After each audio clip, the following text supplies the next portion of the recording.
안녕하십니까? 행복한 안식입니다. 기뻐하라, 하나님을 찬양하라. 오늘 우리의 삶의 고백이 되기를 간절히 바랍니다. 기쁘시죠? 네. 한번 웃어보세요. 안식일에 웃어야지 언제 웃겠어요? 웃으시고 또 우리 성일수사님 또 이렇게 함께 하시니까 너무 좋습니다. 그리웠어요.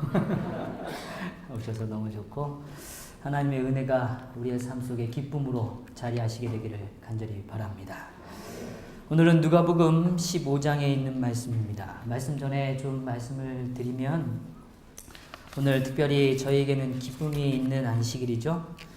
주보에 나와 있습니다만 오늘 서정열 성도님, 안윤종 성도님, 또 이준규 성도님 우리 세 분이 오늘 주님 안에서 새롭게 태어나는 안식일입니다.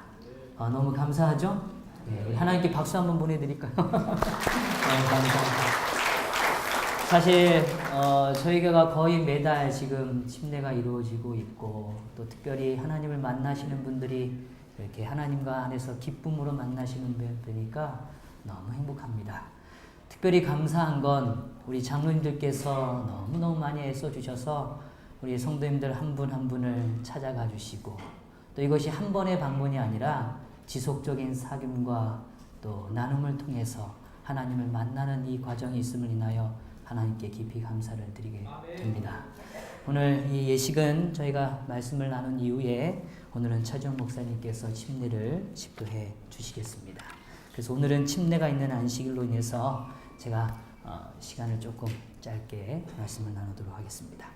오늘은 누가복음 15장에 있는 말씀인데요. 15장 전에 있는 14장 34절부터의 말씀을 제가 읽어드리기를 원합니다. 14장 34절부터 15장 7절까지의 말씀을 봉독해 드리겠습니다.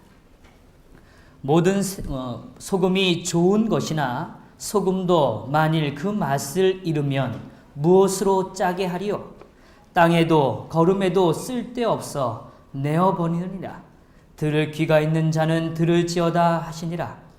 모든 세리와 죄인들이 말씀을 들으러 가까이 나오니 바리새인과 서기관들이 수군거려 이르되 이 사람이 죄인을 영접하고 음식을 같이 먹는다 하더라. 예수께서 그들에게 이 비유로 이르시되 너희 중에 어떤 사람이 양 100마리가 있는데 그 중에 하나를 잃으면 99마리를 들에 두고 그 잃은 것을 찾아내기까지 찾아다니지 아니하겠느냐. 또 찾아낸즉 즐거워 어깨에 메고 집에 와서 그 벗과 이웃을 불러 모으고 말하되 나와 함께 즐기자. 나의 잃은 양을 찾아내었노라 하리라. 내가 너희에게 이르노니 이와 같이 죄인 한 사람이 뭐하면요? 회개하면 하늘에서는 회개할 것 없는 의인 99으로 말미암아 기뻐하는 것보다 더하리라. 아멘. 오늘 이 본문의 말씀을 읽다 보면 우리는 이 마지막 절에 있는 회개하라 이 말씀에 우리의 시선이 머물게 됩니다. 그래서 만약에 회개하지 않으면 오늘 우리의 삶은 버림받은 존재, 아까 소금이 그 맛을 잃으면 무엇으로 짜게 하려? 그는 길가에 버려질 뿐이다 라는 이 표현처럼 우리는 버려진 존재처럼 느껴질 수 있죠. 그러나 오늘 우리는 본문을 다시 묵상해 보기를 원합니다. 본문을 통하여 오늘 예수님께서 우리에게 정말 말씀하시길 원하시는 것이 무엇인 것인지를 확인하게 되기를 간절히 소망합니다. 먼저 우리는 지난 시간에 나누었던 이 누가복음 14장 25절부터에 등장하는 말씀을 조금 더 되새겨보기를 원합니다. 주님께서는 오늘 제자들을 따라오는 수많은 무리들을 향하여 주님은 이렇게 말씀하셨습니다. 너희가 제자가 되기를 원하느냐? 라고 물으셨죠. 제자가 되는 길을 설명해 주셨습니다. 그것이 지난 시간 우리가 함께 은혜 받은 내용이었습니다. 수많은 무리들이 예수를 향하여 함께 향했죠. 그러나 주님이 정말 어디까지 가시는지에 대하여 생각해 본 사람은 없다는 것이었습니다. 주님이 능히 이루실 것이 무엇인지 이해하는 사람이 부족했다는 것입니다. 우리는 제자가 되기를 원합니다. 우리 성도님들 정말 예수님의 제자가 되기를 원하시나요? 예, 제자가 되기를 원하죠. 이 말은 다시 표현하자면 우리는 누구든 사랑할 수 있는 용기, 그런 용기를 가진 인생이 되기를 하나님은 원하시고 그것이야말로 하나님의 형상이 회복된 인생이라는 것을 보여주신 것입니다. 사실 이 얘기만 나누면 참 어렵게 느껴집니다. 모든 사람을 사랑한다? 참 어렵죠. 정말 불가능해 보입니다. 그래서 우리의 힘으로는 결코 갈 수 없다고 주님은 말씀하십니다. 그렇기에 우리의 죄의 흔적은 주님의 십자가 앞에서 처리해야 된다고 이야기하는 것입니다. 이것이 주님이 우리에게 주시기를 원하시는 일입니다. 우리가 생각하는 소유를 내려놓을 때, 오늘 우리가 생각하는 가치를 내려놓을 때 하나님이 우리에게 주시기를 원하시는 참된 온전한 사랑을 우리는 경험할 수 있게 되는 것입니다. 오늘 그럴 때 우리의 삶은 소금과 같은 인생이 될 것입니다. 소금은 분명 좋은 것이죠. 이것이 성경의 표현입니다. 그러나 그것이 맛을 잃어버리면 버려질 수밖에 없는 것입니다. 사랑하는 성도 여러분, 오늘 우리의 인생이 하나님 앞에 맛있는 인생이 되기를 간절히 바랍니다. 좀 맛을 느끼는 인생이 되기를 간절히 바랍니다. 기쁨의 맛도 느끼시고요, 감사의 맛도 느끼시고요, 즐거움의 맛도 느끼시고요, 무엇보다 구원의 맛을 느끼시게 되기를 간절히 바랍니다. 오늘 우리가 하나님이 주시는 그 아름다운 태양을 느낄 때 우리는 그 태양의 빛의 느낌을 느끼지 않습니까? 그것처럼 오늘 우리의 삶에 다가오시는 하나님의 임재를 통하여 하나님의 거룩한 임재의 맛을 경험하시게 되기를 간절히 바랍니다. 주님은 그러한 사랑의 표현이 누군가에 대하여 이제 우리 앞에 펼쳐주고 계십니다. 누가복음 15장은 14장까지 제자가 되는 삶이 어떤 삶인가를 설명했다면 이제 15장은 그러면 제자는 어떠한 삶을 사랑하는지를 주님은 친히 보여주시고 설명해 주고 계시는 것입니다. 누가복음 15장은 유명한 장입니다. 아마 기독교를 잘 모르는 사람일지라도 누가복음 15장을 아세요라면 모를지 모르지만, 그러나 그분에게 잃은 양의 비유, 혹시 그러면 그것도 모르시면 탕자 이야기는 좀 아시나요? 그러면 아마 예, 제가 들어본 것 같은데요 라고 얘기하실 겁니다. 그만큼 유명한 이야기죠. 그런데 오늘 저희는 이제 앞으로 3시간 동안 저는 이 누가복음 15장에 등장하는 이 3가지 비유를 좀 면밀히 살펴보기를 원합니다. 분명히 이 3가지 비유는 예수님께서 오늘 우리들에게 매우 중요한 교훈과 삶의 의미를 가르쳐 주기를 원하시는 것입니다. 먼저 질문을 드려보죠. 감히 비교하자면 참 죄송하지만 3개의 비유가 있죠. 첫 번째 뭐였죠? 잃은 양의 비유. 두 번째는요? 잃은 드라크마, 잃은 동전에 대한 비유죠. 세 번째는요? 잃은 아들의 비유입니다. 그러면 정직하게 답변해 주세요. 이 3개의 비유 중에 가장 마음에 드시는 비유는 어떤 비유입니까? 잃은 아들이라고 생각하시는 분 좀 많이 들은 것 같아서 잃은 아들이라고 생각하시는 분요. 한 가지는 좀 선택해 주셔도 됩니다. 그러면 잃은 드라크마, 잃은 동전 비유다. 2분, 3분 계십니다. 감동 있어요. 3분은 제가 따로 만나보고 싶어요. 3분 계시네요. 그러면 잃은 양의 비유가 난 제일 좋다. 조금 더 많습니다. 우리 한 10분 제가 기억해 뒀습니다. 이분들도 제가 뵈두고 싶습니다. 대부분 이 3가지 비유를 여쭤보면 그 중에 가장 마음에 드는 비유를 뭐로 얘기하냐면 잃은 아들의 비유를 많이 꼽습니다. 왜 아들의 비유를 좋아할까요? 왜 아들의 비유를 그렇게 가치 있게 여기십니까? 사람이니까요. 좋습니다. 그런데 비유입니다. 비유입니다. 사람이니까요. 예, 좋습니다. 저는 이런 생각이 들었어요. 우리가 탕자라서요?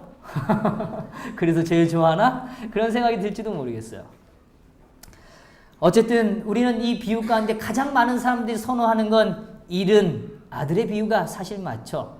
그런데 저는 오늘 잃은 아들의 비유가 아니라 잃은 양의 비유를 좀 나누기를 원합니다. 잃은 양의 비유는 사실 3개의 비유 중에 가장 먼저 등장합니다.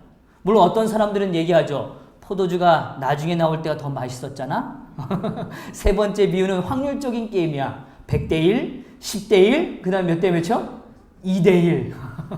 그러니까 훨씬 탁월한 거야 라고 얘기할 수 있을지 모르지만, 그러나 저는 100대 1이 좋습니다. 왜냐하면 어떤 면에서는 100명 가운데 1명일지 몰라요. 어떻게 보면 더 많은 비유 가운데 우리를 택하신 것지도 모릅니다. 그러나 그것 또한 사실 이것을 설명하기에는 참 부족한 비유입니다. 오늘 저는 이 이른 양의 비유가 우리에게 알려주는 아름다운 역사들에 대하여 또 아름다운 깨달음에 대하여 좀 확인해 보기를 원합니다. 먼저 이 비유가 가져다주는 목적을 우리는 먼저 조금 깨닫기를 원합니다. 세 가지 비유는 분명한 목적을 가지고 우리 앞에 비유로 주셨습니다. 우리가 탕자의 비유를 더 가치 있게 보는 건 어떻게 보면 그 잃은 아들에 대한 마음과 이해가 더 분명하게 될지도 모르기 때문에 그렇죠.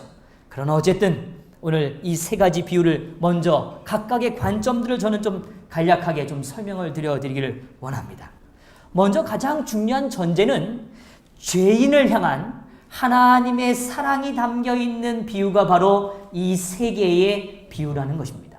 다시요. 누구를 향한 비유라고요? 죄인을 향한 비유입니다. 죄인을 향한 비유예요. 우리가 죄인이 아니어서 이 비유가 우리에게 마음으로 좀 끌리지 않으면 좋겠어요. 그런데 사실 우리는 때로는 내가 잃은 양 같고 때로는 잃은 동전 같고 때로는 잃은 아들 같을 때가 있죠. 자, 그런데 이 죄인을 향한 하나님의 사랑이 담겨있는 이 세 가지 비유에는 하나님께서 사랑하시는 대상이 어떠한 삶에 놓여 있는지를 먼저 전제하에 교훈하고 계신다는 것입니다. 다시요. 이 각각의 세 가지의 경우는 다양한 삶의 형편을 강조하고 있는 것입니다. 잃은 양이 가지고 있는 삶의 형편, 잃은 동전이 가지고 있는 삶의 형편, 잃은 아들이 갖고 있는 삶의 형편이 다르다는 것입니다. 그것이 오늘 이 비유가 갖고 있는 굉장히 중요한 초점입니다. 첫 번째, 잃은 양은 자신이 위태로운 상황에 놓여 있다는 것을 아는 사람들입니다. 다시요. 잃은 양은 어떤 사람들이라고요? 자신이 위태로운 삶에 놓여 있다는 걸 깨달은 사람들이에요.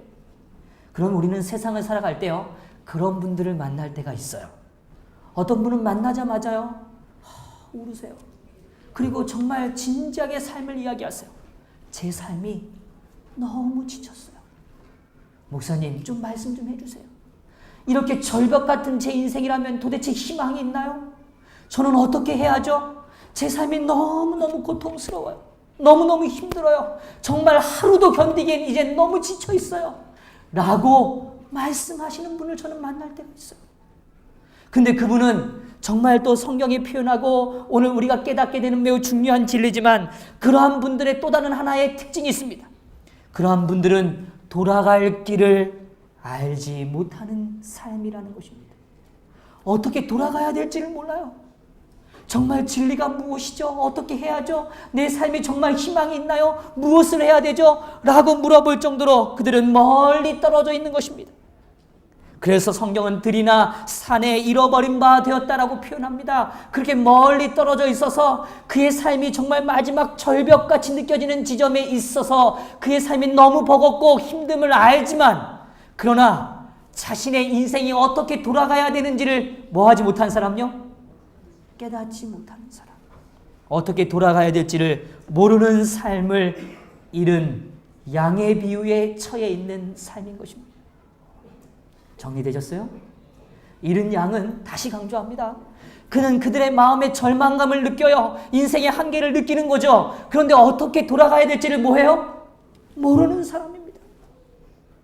오늘 이거를 먼저 꼭 기억해 주십시오. 두 번째, 잃은 동전의 비유는 허물과 죄로 잃어버림을 당했지만 저희가 잃어버린 상태에 놓여 있는지를 잃어버렸다는 사실 자체를 깨닫지 못하는 사람들에 대한 이야기입니다. 내가 분명히 하나님으로부터 멀어졌어요. 그런데도 불구하고 나는 멀어졌는지를 뭐하지 못하는 사람요? 깨닫지 못하는 사람. 그런 사람들이 바로 잃은 동전에 해당되는 사람입니다.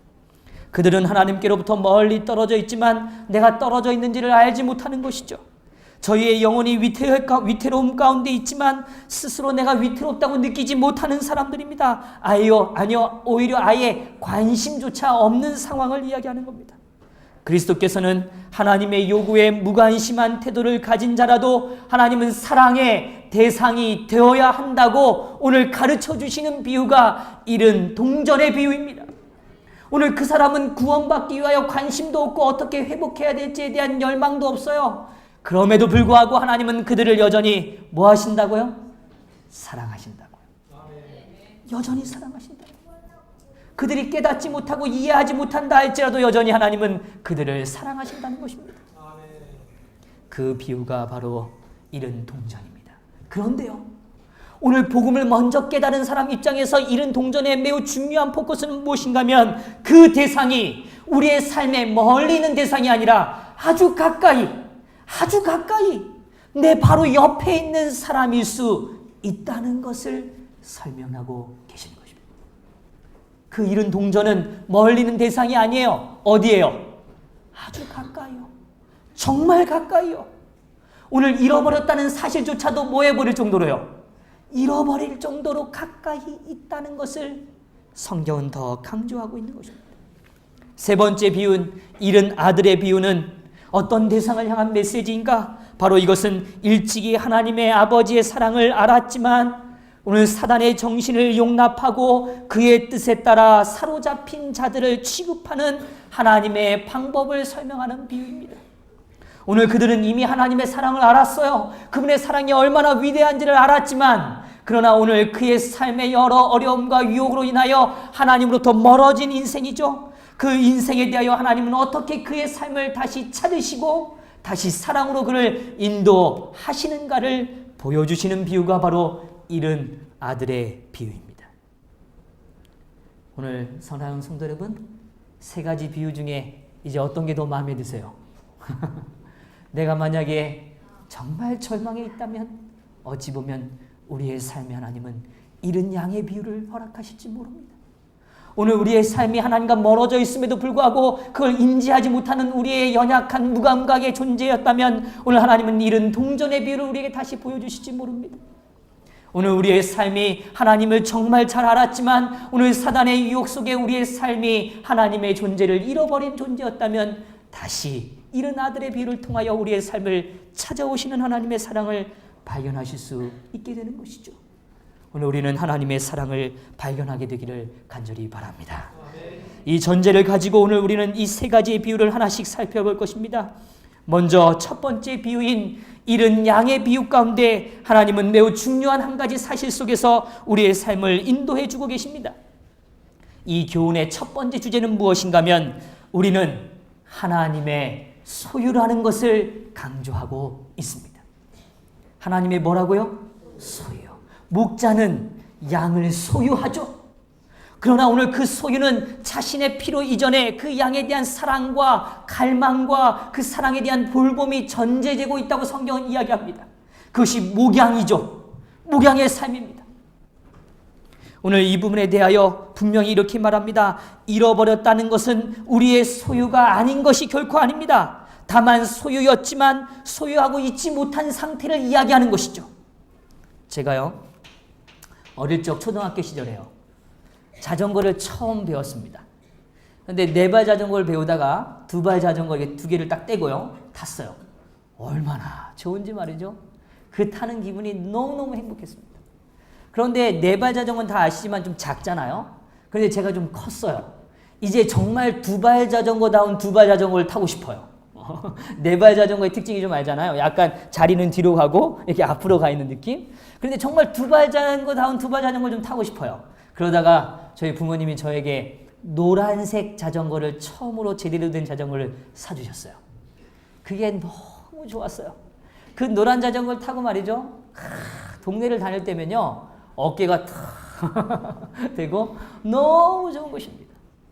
그런데 그 자전거를요, 제가 드리고 싶은 얘기를 예상하시겠죠? 어느 날 자고 일어나서 봤더니 그 자전거가 뭐예요? 없어졌습니다. 너무 정확히 아시네요? 없어졌습니다. 그런데 제가요, 그때 주문진이 그렇게 넓은지 처음 알았어요. 그 전까지 자전거를 타고 다닐 때는 그 주문진 시내가 그렇게 넓다고 생각해 본 적이 없어요. 그냥 뭐 다녀봤자 뭐 그냥 동네 같고 다 보이는 것 같은데 막상 제가 그 자전거를 잃어버리고 자전거를 찾으려고 보니까 그 주문진 시내를 말이죠, 얼마나 샅샅이 돌아다니는지 몰라요. 처음에는 부모님한테 혼날까 봐 말이죠, 말도 못하고 그 주문진 시내를 돌아다니는 것입니다. 그러다가 어머니한테 걸렸어요. 너 뭐 그렇게 정신이 팔려있니? 그래서 제가 어쩔 수 없이 얘기해 드렸어요. 엄마 나 자전거 잊어버렸어. 그때부터는요 저희 어머니가 이놈의 자식아 이러고 막 야단치는 개념도 물론 있었을지 모르지만 그거보다 중요한 건 저희 아버지 어머니가 함께 합류하셨습니다. 뭐 하기 위해서요? 자전거를 찾기 위해서요. 그래서 말이죠 셋이서 세 가족이 말이죠 이 주문진 시내를 또 뒤집은 겁니다. 저희 아버지는 일을 하러 다니실 때마다 다른 일보다 뭐에 관심 있어요? 자전거, 노란색 자전거, 노란색 자전거. 저희 어머니도요 시장을 보러 갈 때마다 뭘 찾아요? 노란색 자전거. 저는요 학교에 가서 공부할 때도 노란색 자전거. 누가 타고 왔는데도 혹시 노란색만 띄면 내 자전거라는 생각이 들어요. 비슷한 색만 지나가도 말이죠 그걸 찾기 위해서 한 달 복달이에요. 그런데 어느 날 그 자전거를 찾았어요. 기쁘죠? 주문진이 작아서 그래요. 그런데 찾았는데요 제가 너무 슬펐어요. 왠지 아세요? 자전거가요 완전 중고됐어요. 무슨 얘기인지 이해되시죠? 이거를 너무 험하게 그냥 막 굴려가지고 말이죠. 뭐 거기에 좀 제가 생각하는 예쁜 이렇게 붙여놓은 것들, 그 다음에 그 노란색의 페인트 이런 것들이 막 까지고 망가지고 다 일그러져가지고 완전히 내팽개쳐 있는 겁니다. 아마 제 생각에는 그 사람이 타다 저의 추격 끝에 아마 버린 것 같아요. 소문이 났을지도 모르죠. 어쨌든 정말 망가져 있는 것입니다. 그럼에도 불구하고 저는 그걸 찾은 게 뭐예요? 너무 좋아요. 오늘 그것이 망가져 있던 상해져 있던 저에게는 그 자전거는 제 자전거죠. 그는 저의 소유인 것입니다. 오늘 잃어버렸다고 해서 저의 마음이 사라진 것이 아니라 그건 나의 소유죠. 오늘 그 소유는 그에 대한 책임이 있는 것이죠. 그것에 대한 가치가 있는 것이죠. 그것에 대하여 내 마음과 의미가 담겨져 있는 것입니다. 사랑하는 성도 여러분, 하나님께서는 오늘 우리를 찾아오세요. 그런데 찾아오시는 이유는 오늘 우리의 삶이 하나님 앞에 가장 아름다운 소유이기 때문에 그렇습니다.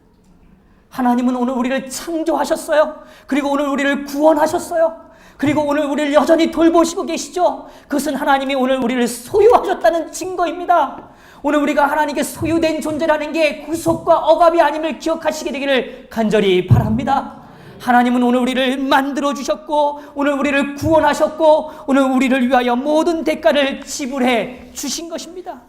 그렇기 때문에 오늘 우리는 여전히 하나님의 사랑의 존재로 여전히 우리를 찾고 계시는 그 하나님의 갈급함의 존재로 우리의 삶이 남아 있는 것입니다. 우리의 가치의 절대적인 그 절대성은 바로 하나님의 소유라는 깨달음 속에서 시작됨을 잊지 않게 되기를 간절히 바랍니다.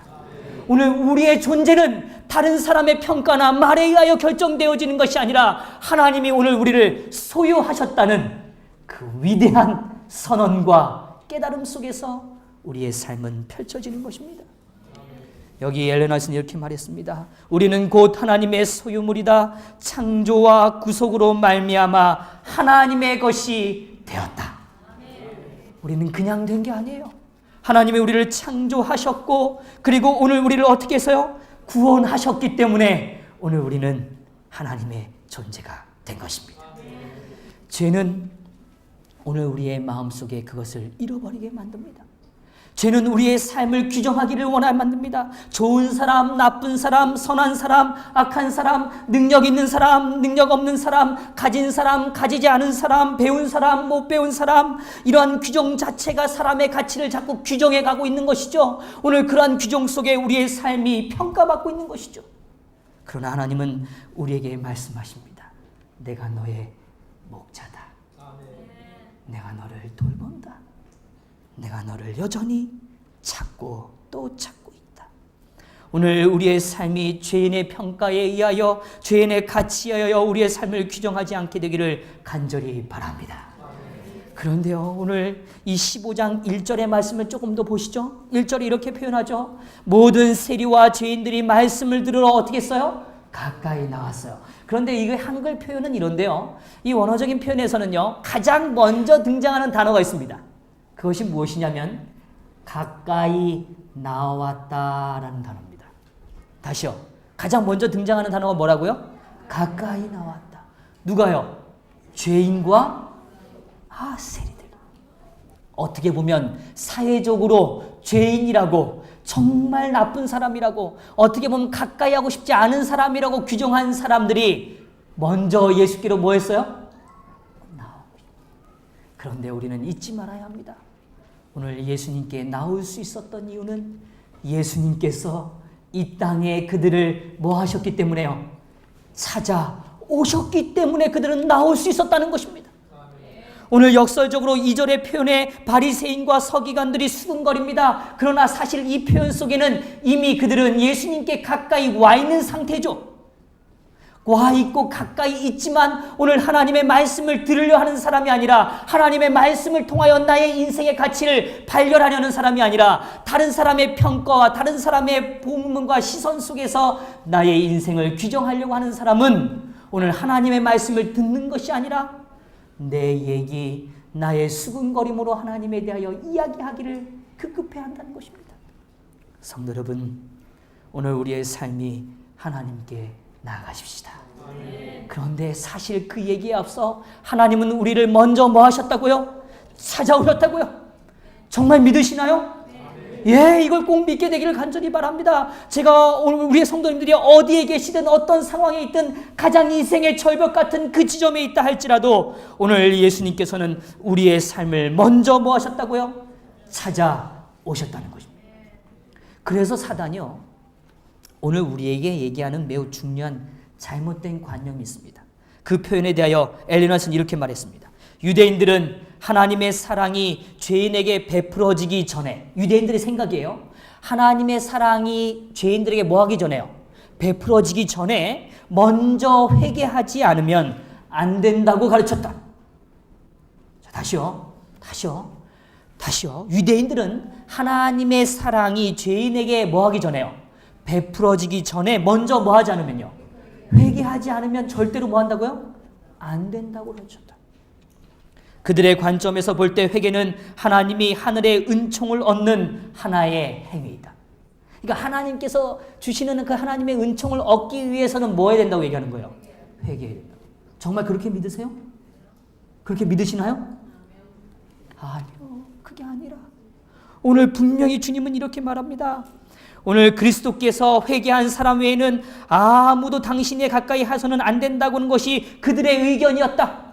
그러나 그게 아니라 오늘 하나님께서는 우리를 회개하든 회개하지 않든, 오늘 우리가 돌아섰든 돌아서지 않든 여전히 우리를 뭐 하신다고요?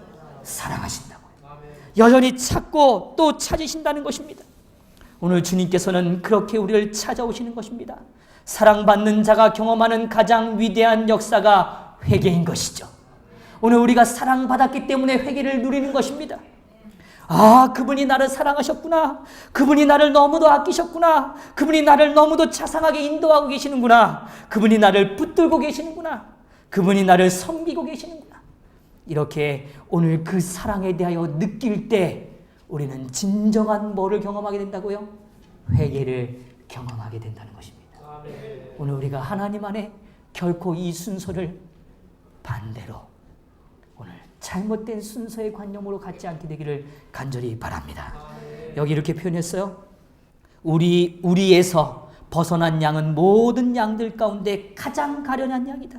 이 양은 목자가 찾아오지 아니하면 혼자서는 돌아오는 길을 찾을 수 없다. 우리 힘으로는 하나님을 찾아갈 길이 뭐예요? 없어요. 그러나 하나님은 우리를 뭐 하셨어요? 사랑해 주셨어요. 그리고 뭐 하셨어요? 찾아와 주셨어요.